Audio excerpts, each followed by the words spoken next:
Hello what's up guys, स्वागत है आप सबका Next JS MySQL present job portal application. आज डे नंबर 59 एंड आज हम देखने जा रहे हैं job validation in our post form. जी हाँ गाइस, तो आप देख सकते हो कि हमारा पोस्ट और न्यू जॉब का ये जो फॉर्म है, कल के दिन मैंने आपको बताया था कि मैंने बेसिकली ना, जहाँ तक अभी आपको एरर दिखाई दे रहा है वहीं तक मैंने कल की वीडियो में बनाया था। एंड मैंने आपसे ये कहा था ये जितने भी रिमेनिंग है ये आप खुद से बनाइएगा। बिकॉज अगर आपको याद हो तो अगर मैं सेटिंग्स वाले पे चलता हूँ, यहाँ पे ऑलरेडी हम वो सारे इनपुट फील्ड्स क्रिएट कर चुके हैं। लाइक आपका ये डिस्क्रिप्शन हो गया, इमेज अपलोड, बाकी नॉर्मल ये जो भी आपके फॉर्म से आपके सिलेक्ट ऑप्शंस, तो वही सेम डिट्टो कॉपी पेस्ट, थोड़ा बहुत जो डेटा है वो चेंज करना था, बाकी सब कुछ तो सेम था। तो मैं आशा करता हूँ कि आपने उसको जरूर क्रिएट किया होगा। एंड आज आप मुझे नहीं देख पा रहे हो कैमरा में, I am really sorry. For some reason मेरा कैमरा वर्क नहीं कर रहा है, मैं जल्दी ठीक कर लूंगा। बट मैंने सोचा आज मैं आपको बताऊं कि अब आप यहां पे फॉर्म वैलिडेशन किस तरीके से कर सकते हो। सो द मोमेंट मैं पोस्ट जॉब पे क्लिक करता हूं इस फॉर्म को बेसिकली सबमिट करने के लिए, डेटा मेरे डेटाबेस में इंसर्ट करने के लिए, तो मुझे इस तरीके से आ रहा है कि job title must be at least 3 character longs, please select a valid job type and all those things. And at this same time मुझे यहाँ पे भी दिखाई दे रहा है, एंड बाकी जगह पे मुझे नहीं दिखाई दे रहा है बिकॉज दे आर ऑप्शनल्स, वो ऑप्शनल्स है। ठीक है, ऑप्शनल में रखो ना रखो। आई नो गाइस, अब आप सोच रहे हो कि ये जो मेरे बाकी की जो फील्ड्स है इसमें तो कुछ हमने दिखा ही नहीं है एरर, भाई उसका क्या सीन है। तो मैं आपको बताता हूँ। जैसे सबसे पहली बात, we have this expiry date. अगर आप कोई भी जॉब पोस्ट करोगे, ऑब्वियसली अगर आप आज जॉब पोस्ट करो कि फ्रंट एंड में मुझे 5 वैकेंसी निकली है, जिसको भी अप्लाई करना है करो, लेट से आज 4 तारीख है, आप अगर पास्ट में जाते हो तो ये देखो आपको यहाँ पे हम expiry date must be today और इन द फ्यूचर ये हम दिखा रहे हैं इस तरीके से। ठीक है, सब लॉजिक अंदर ही अंदर लिखा हुआ है। अब दूसरा, लेट से आपने मिनिमम सैलरी डिफाइन कर दी कुछ इस तरीके से और मैंने छोड़ दी। ठीक है, अब मैं अगर पोस्ट और जॉब पे क्लिक करता हूं तो ये देखो, currency and period are required. मतलब अगर ये जो फील्ड है, आपको यहाँ पे 4 फील्ड्स दिख रहे हैं ना, 1 2 3 एंड देन 4, इन चारों में से कोई भी एक फील्ड अगर आप फिल कर लेते हो, देन करेंसी वाली जो फील्ड है एंड पीरियड वाली जो फील्ड है, ये तो फिल होनी ही चाहिए। मतलब ये दोनों की वैल्यू वहां पे होनी ही चाहिए। क्योंकि अगर आपने सैलरी डिफाइन कर दी है ना, तो सैलरी क्या है भाई, कौन सी करेंसी है, यूरो में है, डॉलर में है, नेपाली में है, इंडियन में है, जापानीज, जो भी हो, ऑस्ट्रेलियन, किस में है वो बताना है। तो मतलब आप देख रहे हो कि अंदर ही अंदर। एंड हाँ, सिर्फ इतना ही नहीं, जैसे आपने मिनिमम लिख दिया, अब अगर मैं सिर्फ 1 लिख दूं, ये देखो, maximum salary must be greater than और इक्वल टू मिनिमम सैलरी। मतलब ऑब्वियसली मैक्सिमम मतलब ज्यादा ही होना चाहिए ना, मिनिमम से कम थोड़ी होना चाहिए। तो फर्स्ट टाइम, बिकॉज ये सारे फील्ड्स तो ऑप्शनल्स थे इसलिए हमने इसको दिखाया नहीं, बट एक बार बाकी सब जो हमारे वार्निंग्स जो हमें दिख रहे होते हैं, एरर्स, वो हो जाता है complete. Then one by one हमें इन डेप्थ देखना है कि ये छोटे मोटे जो चीज़ें हैं। एंड गाइस, बहुत अच्छा लॉजिक है इसके पीछे, आपको देखने में मजा आ जाएगा कि ये किस तरीके से हो रहा है। तो ये सारे चीज़ें को आज हम सिर्फ इस एक वीडियो में टैकल करने वाले हैं। तो गाइस, वीडियो को आप एंड तक देखिएगा, मैं आपको गारंटी देता हूं आपको बहुत कुछ सीखने मिलने वाला है। सिर्फ आज इस एक वीडियो में बहुत सारे बिजनेस लॉजिक्स आपको पता चलेगा कि एक प्रोफेशनल डेवलपर्स किस तरीके से फॉर्म फिल करता है। ठीक है, तो प्लीज इस वीडियो का एंड तक देखिएगा। लेकिन उससे पहले गाइस बताना चाहूंगा, अभी तक चैनल को सब्सक्राइब नहीं किया, प्लीज कर दीजिएगा, क्योंकि आपका एक सब्सक्राइब लाइक मेरे को बहुत मोटिवेट करता है कि मैं इस तरीके से बिल्कुल फ्री में वीडियो अपलोड करते रह सकूं। ऑलराइट गाइस, तो अब हम बिना किसी देर के वीडियो को स्टार्ट करते हैं। तो फिर से मैं एक और चीज आपको एकदम क्लियर करना चाहूंगा। अगर आप मेरे पहले की वीडियोस देखते हो, ठीक है, अगर आप बेसिकली मुझे पहले से फॉलो कर रहे हो, देन अगर आपको याद हो, देन हम ऑलरेडी ये जो जॉब वैलिडेशन है ना वो कर चुके हैं। जी हाँ गाइस, अगर आपको याद हो, ये जो जॉब वैलिडेशन वाला जो पार्ट है वो हम ऑलरेडी कर चुके हैं। देखो यहाँ पे आप देख सकते हो जॉब वैलिडेशन करके। ठीक है, तो आप इस वीडियो को जरूर चेकआउट कीजिएगा, बट डोंट वरी, मैं पूरा इन डेप्थ आपको बताता हूँ कि इसको हम किस तरीके से कर सकते हैं। तो देखिए, सबसे पहली बात तो ये कि अब हमें जॉब वैलिडेशन करना है, तो सबसे पहले मुझे क्या करना पड़ेगा, एक स्कीमा क्रिएट करना पड़ेगा। लेकिन उससे पहले भी हमें जॉब जो है उसको इंस्टॉल करना पड़ेगा। एंड बताना चाहूंगा कि हम हमारे प्रोजेक्ट पे ऑलरेडी जॉब इंस्टॉल कर चुके हैं। तो अगर आप देखते हो तो यहाँ पे अगर आप जाओगे, then somewhere we have a job over here, and this is it. यहाँ पे आप देख सकते हो कि आपको जो जॉड है वो दिखाई दे रहा है। So this is your jawed. ठीक है, तो एक बार अगर आपने जॉड इंस्टॉल कर लिया है, then what we need to do is, हमारा पहला स्टेप होता है कि हम अब स्कीमा क्रिएट करेंगे जॉड की मदद से। ठीक है, अगर आपको थोड़ा सा भी अगर आइडिया नहीं आ रहा है भाई ये जॉड क्या चीज़ है, ओके, जॉड एनपीएम पे हम चलते हैं। यहाँ पे आप देख सकते हो this is Zod, and over here also we have this Zod, है ना, टाइपस्क्रिप्ट फर्स्ट वैलिडेशन लाइब्रेरी, चलो अच्छी बात है। एंड यहाँ पे अगर आप जाओगे तो आप देख सकते हो कि किस तरीके से आप डिफाइन करते हो। है ना। What we need to do कि हम इंपोर्ट करते जॉड को basically z as Zod, then we have this object method, उसके अंदर आप एक ऑब्जेक्ट रिटर्न करते हो एंड उसके अंदर जो भी आपके फील्ड्स है, जो भी आपके टेबल से उसमें जो फील्ड्स होता है उसको आपको डिफाइन करना है कि हाँ भाई मेरे यूजर्स के अंदर नाम आई मीन नेम करके एक फील्ड है जो कि स्ट्रिंग होनी चाहिए, राइट। तो उसी तरीके से बस यहाँ पे आपको चलते जाना, लिखते जाना है। ये देखो यूजर नेम स्ट्रिंग होनी चाहिए, इस तरीके से यहाँ पे आप देख सकते हो एक्सपी जो एक नंबर होनी चाहिए। एंड नॉट ओनली दिस, आप बहुत कुछ यहाँ पे कर सकते हो। Even we have something called refine method also, you know, जिसके अंदर आप कॉल बैक फंक्शन पास करके बहुत सारी चीजें कर सकते हो। एंड मतलब बहुत कुछ है जो मैं आपको आज इस वीडियो में बताता हूँ। सो ये है जॉट जिसकी मैं बात कर रहा था, वो मैंने वो बस आपको दिखा दी। तो मैं क्या करता हूँ, गौर से देखना, यहाँ पे जैसे मैंने हर बार कहा है कि जो फोल्डर स्ट्रक्चर है वो इंपॉर्टेंट है। So we have this source, we have this features, then we have this employers. तो एम्प्लॉयर्स के अंदर मैंने जॉब्स करके एक फोल्डर क्रिएट करा है एंड उसके अंदर जॉब्स डॉट स्कीमा। सो मैं आप लोगों को अच्छे से दिखा देता हूँ। So here we have this jobs, ठीक है, basically features, there we have this jobs and here we have our jobs dot schema dot T S. तो ये जो फोल्डर स्ट्रक्चर है आप इसको मत भूलिएगा। एंड ये जो फाइल्स है मैंने इस तरीके से क्रिएट करा है, तो आप भी इसी तरीके से इसको क्रिएट कर सकते हो। फीचर्स जॉब्स बेसिकली एम्प्लॉयर्स के अंदर है, हम इतने याद रखना, ये एम्प्लॉयर्स के अंदर है, क्योंकि एम्प्लॉयर्स अगर होगा तो ही हम जॉब्स जो है बेसिकली जो पोस्ट है वो कर पाएंगे। So this is your job dot schema dot T S. Alright, ठीक है। तो यहाँ पे देखो गाइस बहुत ईजी है, हम ऑलरेडी हमारे टेबल्स तो क्रिएट कर चुके हैं, बेसिकली टेबल क्रिएट कर चुके जॉब का। अगर आपको याद हो what we have, like we have ID, title, employer ID की फिलहाल नीड नहीं है, description, tax, minimum salary, maximum salary, कुछ इस तरीके से यहाँ पे आप देख सकते हो। और भी बहुत है, आपको लग रहा होगा इतने ही, लेकिन सैलरी, करेंसी, सैलरी पीरियड, है ना। यहाँ पे आप देख सकते हो location, job type, work type, job label, यहाँ पे इस तरीके से। तो इन सब का मुझे वैलिडेट करना है, ठीक है। तो वो कैसे होगा, देखो अभी थोड़ी देर पहले मैंने आपको दिखाया था, जब भी आप जॉड यूज करोगे we need to import Zod, basically z from your Zod, then what we have, we need to write z, इसकी बात हो रही जेड डॉट ऑब्जेक्ट। तो अब इसकी मदद से ना हम स्कीमा क्रिएट करेंगे एंड ये हमारे लिए क्या काम करेगा, रन टाइम वैलिडेशन करके हमें ये देगा, ठीक है। तो z dot object, we have this parenthesis and inside we have this curly braces. तो इस कर्ली ब्रेसेस के अंदर मैं आपको बता चुका हूँ जो जो आपके फील्ड्स है वो आपको टाइप करना है एंड उसका लाइक वैलिडेशन आपको यहाँ पे करना है। जैसे we have this title, right. तो सबसे पहले क्या था हमारे पास, यहाँ पे we have this ID and then we have this title. तो ये तो ऑब्वियसली ऑटो इंक्रीमेंट है एंड हम इसकी नीड नहीं है। एम्प्लॉयर आईडी तो आपकी एम्प्लॉयर्स बेसिकली जो टेबल है उसमें से आपको मिल जाएगा।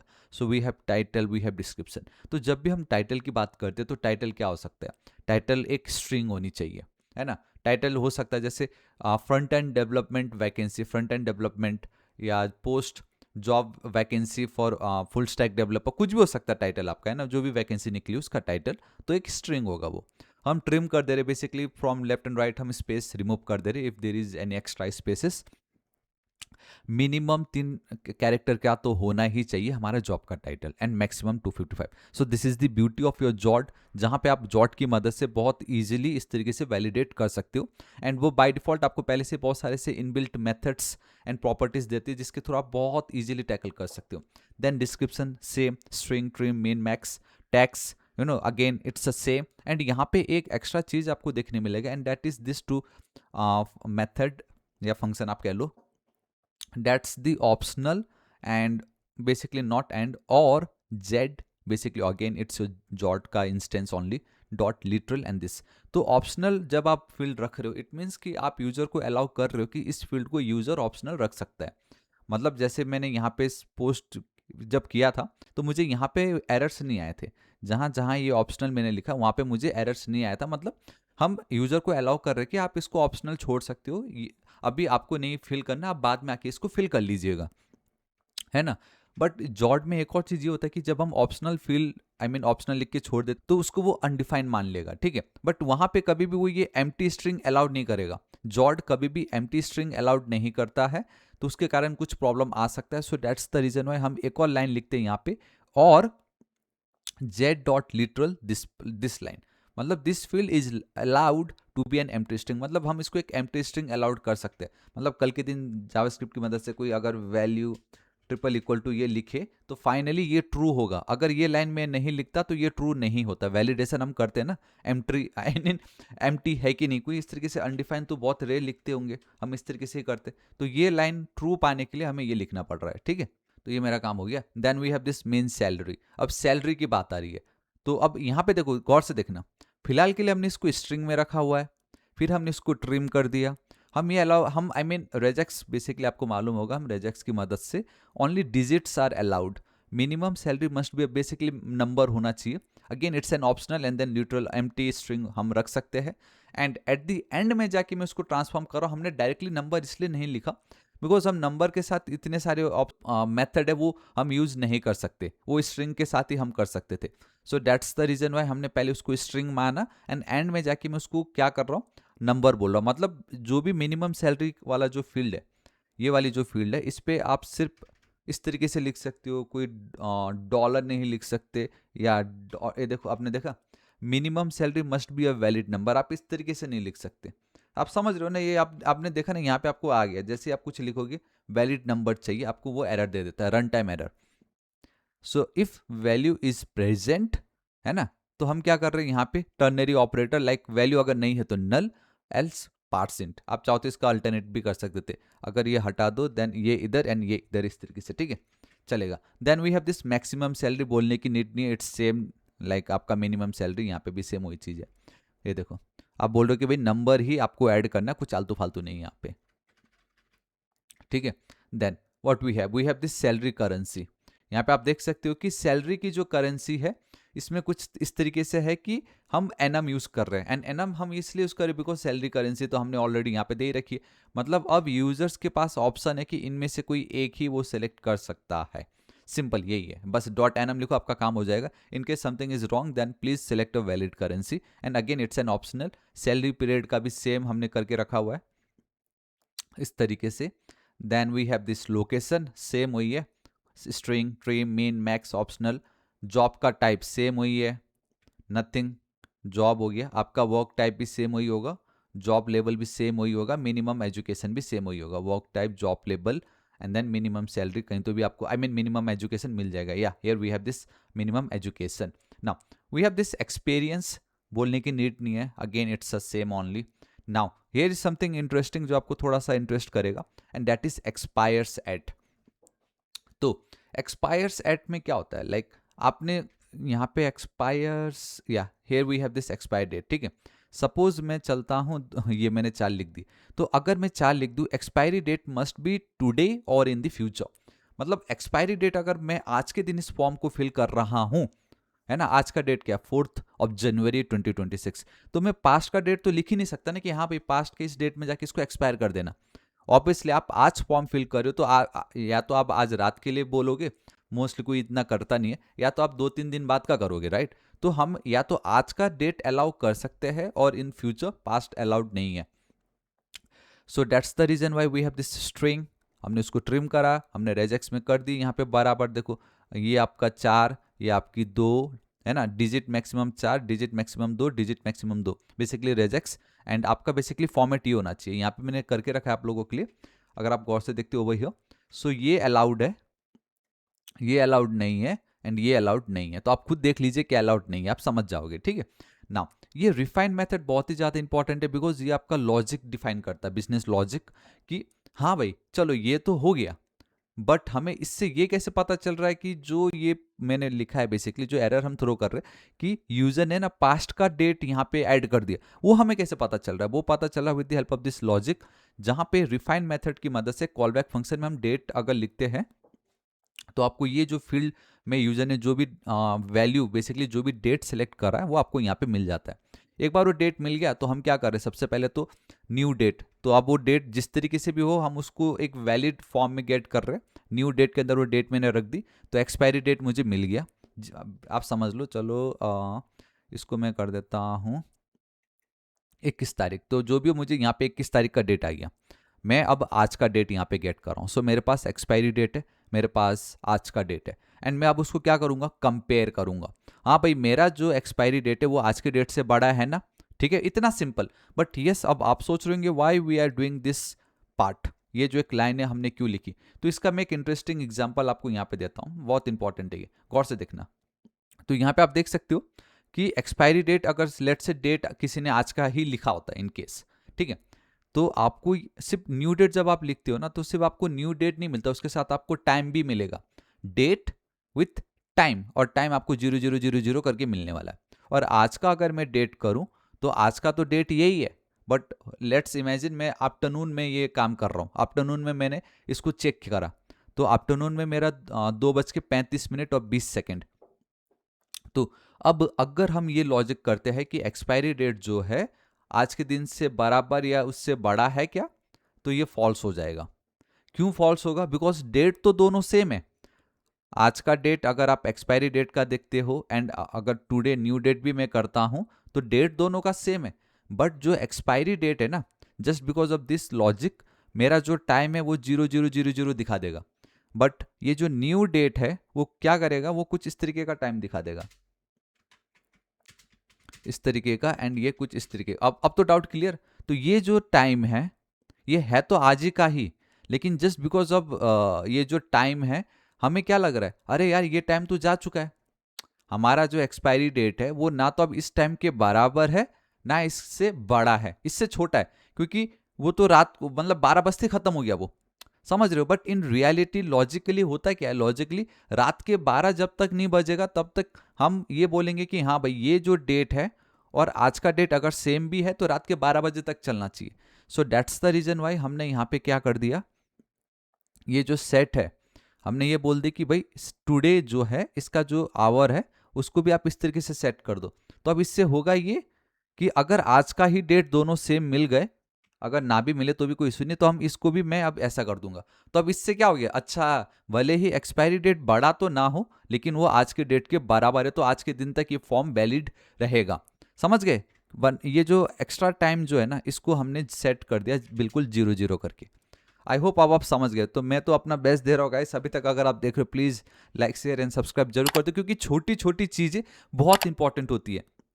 आपने कभी सोचा भी नहीं होगा कि दोनों का डेट अगर सेम हो, just because of time differences वो हमें फॉल्स दे रहा है, जबकि आज का रात आज के दिन रात के 12 बजे तक तो चलना चाहिए ना, ये लॉजिकली तो यही होता है। सो इसलिए हमने यहाँ पे सेट करके रखा है टाइम को, ठीक है। एंड रिफाइन मेथड अगर आप देखोगे ये जो लॉजिक है, सो रिफाइन में हम इस तरीके से कॉलबैक फंक्शन पास करते हैं। इफ इट्स ट्रू, अगर ये सही है तो वो आगे फॉरवर्ड हो जाता है, एल्स अगर यहाँ पे गड़बड़ हुआ तो वो जो मैसेज है वो थ्रो होता है, और पाथ किस फील्ड में आपको एरर दिखाना वो इस तरीके से होता है, ठीक है। यहाँ पे मैंने लिख दिया आप लोगों के लिए।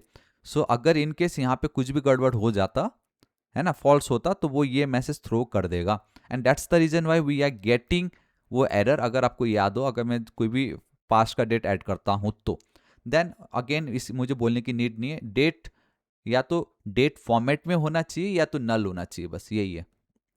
Then one more thing, and that is we are again doing one more refining, and that is the part of this minimum and then maximum salary. अब इतना ही नहीं, ये भी बहुत इंपॉर्टेंट है कि ये जो मिनिमम सैलरी, जैसे मैंने यहाँ पे 502 लिखा है, 5000, तो मैं अगर सिर्फ 500 लिख के छोड़ दूं, then maximum salary must be greater than और इक्वल टू मिनिमम सैलरी। ये भी तो हमें चेक करना है ना। तो यहाँ पे आप बहुत क्लियरली देख सकते हो कि अगर मैं मैक्सिमम सैलरी जो मिनिमम सैलरी से कम लिख दूं, तो मुझे कुछ वो इस तरीके से वार्निंग दे रहा है। समझ रहे हो ना आप? तो वो हमने यहाँ पे डिफाइन करा है, रिफाइंड डेटा। तो ये जो डेटा है यहाँ पे मुझे सारा डेटा मिल जाता है, ठीक है। बेसिकली मेरे जितने भी ये फील्ड्स है उन सब का डेटा मुझे मिल गया। तो अगर data dot minimum salary and data dot maximum salary, मतलब दोनों की वैल्यू ट्रू होनी चाहिए, मतलब दोनों वैल्यू होनी चाहिए तो ही हम कंपेयर करेंगे। मतलब अगर मैंने सिर्फ मिनिमम लिख रखा बट मैक्सिमम नहीं लिख रखा तो मुझे पता कैसे चलेगा? So that's the reason why ये दोनों ट्रू होने चाहिए। We have this and operator, ठीक है। एंड अगर दोनों की वैल्यू होती है देन इट हमें क्या रिटर्न करना है कि डेटा डॉट मीन सैलरी जो है मैक्सिमम सैलरी से या तो बराबर हो सकता है या तो उससे छोटा ही होना चाहिए, बड़ा तो नहीं होना चाहिए। Return true. एंड इनकेस ये वाला जो पार्ट है ये अगर फॉल्स होता है then we are throwing this message. And कहाँ पे? पाथ में हमेशा हम एरे ही पास करते हैं, because jawed supports your deep and nested path. तो इससे उसको इजी हो गया ये पता लगाना, यार डेटा तो एक ऑब्जेक्ट है लेकिन उसमें भी मैक्स सैलरी वाली जो फील्ड है उसमें ये एरर जो है मैसेज दिखा देना। एंड एट द एंड बहुत ही ज़्यादा इंपॉर्टेंट है, आप कभी नोटिस नहीं करोगे कि इस फॉर्म वैलिडेशन में कितना सारा दिमाग हमने लगाया एंड कितना नए चीजें हमने सीखी। जैसे ये टाइम को लेके, दोनों का डेट सेम हो लेकिन टाइम के चलते प्रॉब्लम आ जाता है। मिनिमम एंड मैक्सिमम सैलरी को हमें चेक करें कि मिनिमम कभी ज्यादा नहीं होना चाहिए। उसी तरीके से जब आप करेंसी डिफाइन कर रहे हो एंड जब आप ये पीरियड डिफाइन कर रहे हो कि आप उनको किस तरीके से पे करोगे, तो यहाँ पे हमें एक और बात ध्यान में रखना है एंड दैट इज, तो यहाँ पे हो ये रहा है कि गाइस जब तक, है ना, अगर इन चारों में से कोई भी एक ट्रू हो गया तो हम हमारे इस फॉर्म को सबमिट होने ही नहीं देंगे जब तक यूजर ये करेंसी एंड पीरियड जो है डिफाइन नहीं कर देते। समझ गए? मतलब करेंसी एंड पीरियड हमें देना ही देना है। मतलब आपने मिनिमम सैलरी मैक्सिमम सैलरी दे दी लेकिन आपने करेंसी एंड पीरियड डिफाइन ही नहीं करा तो भी आपको वो जो है एरर दे देगा। बस वही है यहाँ पे, कुछ भी ट्रू हुआ तो हमें salary currency and salary period होना ही चाहिए। ये है रिटर्न ट्रू। अगर नहीं होता, मैसेज में देख सकते हो कि करेंसी और ये जो पीरियड है are required when salary is specified. मतलब सैलरी, मैं इसको एक बार रिफ्रेश करके दिखाता हूँ। तो गौर से देखना गाइस, जैसे ही मैंने पेस्ट करा currency and period are required when salary is specified, मतलब मिनिमम एंड मैक्सिमम सैलरी में से अगर कुछ भी आपने दी तो ये करेंसी एंड पीरियड होना ही चाहिए। समझ गए? इस तरीके से देखो मतलब कितना कुछ था। एंड एट द एंड हम क्या करेंगे, हमें ऑब्वियसली टाइप तो डिफाइन करना ही पड़ेगा क्योंकि टाइप स्क्रिप्ट हम यूज कर रहे हैं। तो jet dot in for type of your job schema, job schema तो ये था। तो एक बार आपका ये हो जाता है तो आपको एम्प्लॉयर्स के जॉब फॉर्म पे आना है। यहाँ पे we have this job form. Use form में कल के दिन हमने गाइस, अगर आपको याद हो तो हमने अपना खुद का इंटरफेस बना के काम किया था, बट अब क्या करना है कि हम ऑलरेडी जॉड यूज कर रहे हैं, है ना, वैलिडेशन लाइब्रेरी। तो हम क्या करते हैं, यूज फॉर्म के अंदर we have this parenthesis and curly, I mean object pass करते हैं। वहां पे हमें एक मेथड, आई मीन एक प्रॉपर्टी मिलती है रिजॉल्वर करके। उसके अंदर, आई मीन नॉट उसके अंदर, उसकी जो वैल्यू है वो हम jawed resolver and job schema, basically ये जो जॉब स्कीमा है वो आपका ये है। तो ये जॉब स्कीमा जो है मैं जॉब रिजॉल्वर के अंदर इस तरीके से पास कर दूंगा। तो इतना पास करने का मतलब ये होता है कि जब भी मैं फॉर्म सबमिट करता हूं तो वो डायरेक्टली क्या करेगा, ये रिजॉल्वर को एक्टिव कर देगा एंड ये चेक करेगा, हाँ भाई जॉब स्कीमा ओके ठीक है। टाइटल, टाइटल क्या स्ट्रिंग है क्या, मिनिमम एंड मैक्सिमम बराबर है कि नहीं। तो पहले वो ये चेक करता है एंड अगर यहां पे कहीं पे कुछ भी वार्निंग आ गया तो फॉर्म को वो आगे बढ़ने नहीं देता है। एंड ये हम ऑलरेडी यहाँ पे बहुत डिटेल में देख चुके हैं। ये देखो यहाँ पे हम ऑलरेडी इसको देख चुके एकदम डिटेल में। मेरे लिए मेन था ये कि भाई जॉब का जो फॉर्म है कितना कुछ था यहाँ पे वो आपको दिखाना एकदम प्रॉपर तरीके से, ठीक है। रेस्ट तो बस आपको एक ये लाइन ऐड करना है एंड बाकी अगर वो एरर दिखाना हो तो ऑब्वियसली एरर दिख कैसा रहा वो भी तो आपको मन में आता होगा ना। तो जैसे वी हैव दिस इनपुट में टाइटल है, इनपुट में वी हैव दिस टाइटल है ना। तो डिव जो हो गया हमारा, एक डिव ये है, ठीक है। एंड ये बेसिकली हम स्पेस उसी के अंदर दिखा रहे हैं। तो डिव जहाँ पे अपना इनपुट जहाँ पे खत्म होता है विथ लेबल, ठीक उसके बाहर हम एक कर्ली ब्रेसेस यूज कर रहे हैं, है ना, ये दिखाने के लिए हम एक कर्ली ब्रेसेस यूज कर रहे हैं। एरर्स, अब ये जो एरर्स है कहाँ से मिल रहा है, अगेन वो भी आपको टेंशन लेना ही नहीं है। यूज फॉर्म आपको प्रोवाइड कर रहा है जहाँ पे यूज फॉर्म, जब भी आप ये हुक कॉल करते हो देन आप फॉर्म स्टेट, हमें एक प्रॉपर्टी मिलती है उसके अंदर। अगर आप देखोगे तो इट्स एन बेसिकली उसकी वैल्यूज में हमें डिस्ट्रक्चर कर रहे हैं हम मल्टीपल प्रॉपर्टीज को, जिसमें से आपका इज डर्टी है, इज सबमिटिंग है and then we have this errors. तो फॉर्म स्टेट के मदद से हमें एरर्स मिलता है जो कि आपको यूज फॉर्म हुक ही प्रोवाइड कर रहा है। तो इस एरर्स के पास एक पावर है एंड दैट इज की इसको सब मालूम है कि कौन कौन से फील्ड्स है यहाँ पे। फॉर्म का स्टेट, हमारे इस फॉर्म का पूरा स्टेट का ज्ञान इसके पास है भाई, ठीक है। तो एरर्स को बहुत अच्छे से मालूम है कि अभी मैं कौन से फील्ड के साथ काम कर रहा हूं, टाइटल। तो एरर्स डॉट टाइटल, देखो कितना इजी है। आप जिस भी फील्ड में हो जस्ट डॉट उस फील्ड का नाम, अभी फिलहाल टाइटल है तो title, then we have this and operator. मतलब अगर ये ट्रू होता है तो आप एक पैराग्राफ में ना ये जो errors dot title dot message है वो दिखा देना। अब मुझे बोलने की नीड नहीं है, हर जगह वही है।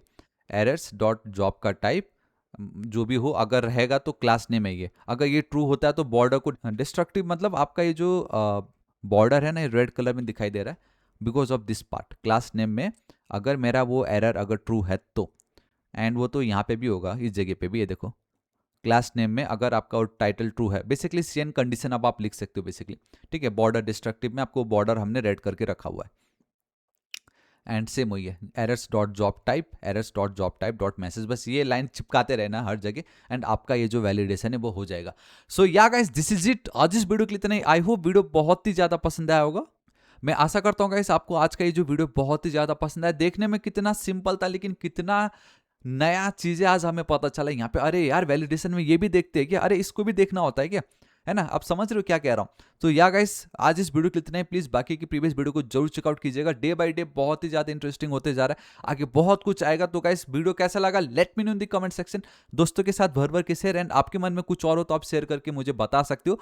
टिल देन गाइस प्लीज अभी तक लाइक नहीं किया तो लाइक, दोस्तों के साथ भर भर के शेयर, एंड अभी तक सब्सक्राइब नहीं किया तो प्लीज कर दीजिएगा। मिलता हूं नेक्स्ट वीडियो में। Till then guys thank you so much, take care.